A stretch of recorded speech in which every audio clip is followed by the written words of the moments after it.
श्री स्वामी समर्थ.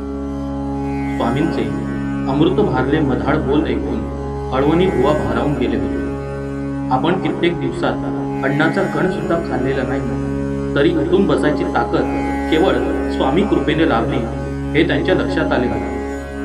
वास्तविक बुवा आजारी आहेत आणि त्यांच्यापाशी औषध नाही की अन्नाचा कण सुद्धा नाही याची जगन्नाथपुरीला लोटलेल्या गर्दीला जाणीव सुद्धा नव्हती.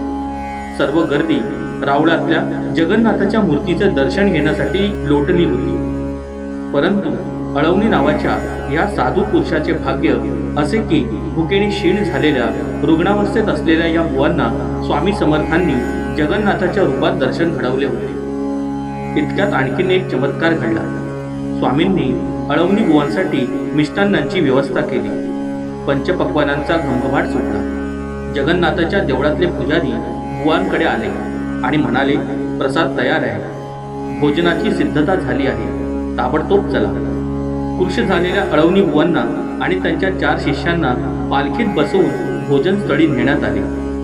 त्यांनी भोजनाचा आस्वाद घेत स्वामींचे पुन्हा स्मरण केले तेव्हा स्वामी बुवांच्या समोर उभे राहिले आणि म्हणाले, तुम्ही खूप भुकेले आहात, प्रथम अन्न ग्रहण करा.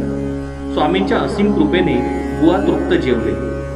त्यांचा अशक्तपणा कुठल्या कुठे पळून गेला. आजार संपला. हा अद्भुत प्रकार सर्वांनी पाहिला.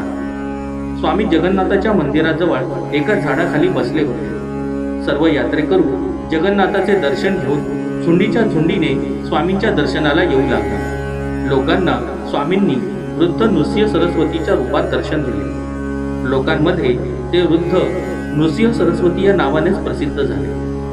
लोक त्यांच्या चरणावर प्रेमाने अक्षरशः कोसळू लागले. हे सारे अळवणी बुवा जवळ बसून पाहत होते. श्री स्वामी समर्थ.